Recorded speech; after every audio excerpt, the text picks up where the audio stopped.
Lalit Modi. His confidence personified. There isn't a semblance of fear in Lalit Modi's mind. He still remains the same dashing personality as he was before getting sacked from BCCI. Former IPL Commissioner Lalit Modi wants to see the termination of the entire IPL Governing Council. According to Mr. Modi, the Governing Council should be held responsible for all the controversies pertaining to sport fixing, owners' involvement in betting and controversies surrounding IPL 6. Mr. Modi, who is settled here in London, once again made it very clear that he has no plans to come back to India until and unless there is absolute guarantee on his personal security. Modi gave an exclusive interview to Extra Time correspondent Devasi Sen at London during the match against Pakistan at Edgbaston.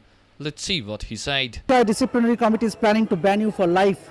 Well, they can try it, and they will, I'm sure. I've already predicted that they will ban me from life. We'll take that when it comes. I'm not afraid of their banning me. I know what I have done, and I know what's good for the game, and I will continue to push for it, irrespective whether they ban me or not. What's your take on Dalmia again giving the interim post of president? He's not a president. I don't recognize him as one. No, I don't think anybody else does. The power doesn't lie with Srinivasan to hand over the post. If Mr. Dalmia were to become the president again, or interim president, he should go to the special general body and get approved, then I have no problem. But to sidestep and take the powers from the current president, and who is still giving him the orders, because as per our constitution, and Srinivasan is still the president, Mr. Dalmia has no say. How do you look at the entire spot fixing saga? It's a sad day. It's a sad day for cricket as a whole, a sad day for the world of sports, and more for disappointed for the fans, because nobody wants to see a fixed game. So you did not have ACSU in IPL 2. Why was it? We were getting them. At the end of the day, we had a very tight regime. The problem was that the ACSU unit themselves were not geared enough. They didn't have number of people there.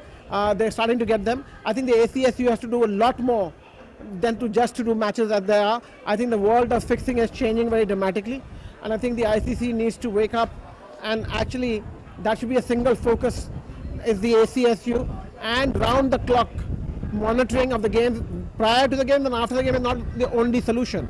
You need to be able to have a data bank, and you need to be able to have people on the inside that are having information 24/7. For that, they have to have people who have been in the investigation business, who have been in the policing business around the world, and they need to build that department up more than anything else. Someone is saying that the cheerleaders, the strategic timeout needs to be banned.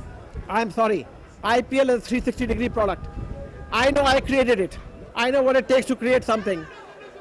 They know how to destroy it, and I know how they're destroying it. We will wait and watch whether the public will accept it. What do you think the BCCI should do to get IPL back on track? The first thing they should do is everybody on the IPL Governing Council should resign. I think they should leave their post. They are all responsible for it. They have made a mockery of the game across the world. They are a laughing stock across the cricketing world. They have disappointed fans and players around the world. And to hold on to their seats the way they are doing is just unacceptable. What take on Srinivasan stepping down? He hasn't stepped down. He has sidestepped, and that is something that that he's just trying to pull wool over everybody's eyes, and that is something that should not be allowed. Do you intend to come back to India and the BCCI? One day, yes. When is it going to be? Well, time will tell when it's going to be. I have to still worry about my security issues first. As and when my security team feels that I should come back, I will. As you know, the underworld is completely involved with the BCCI now, and unless we have a thorough cleanup, there's no reason that this way the IPL is going, it should go on.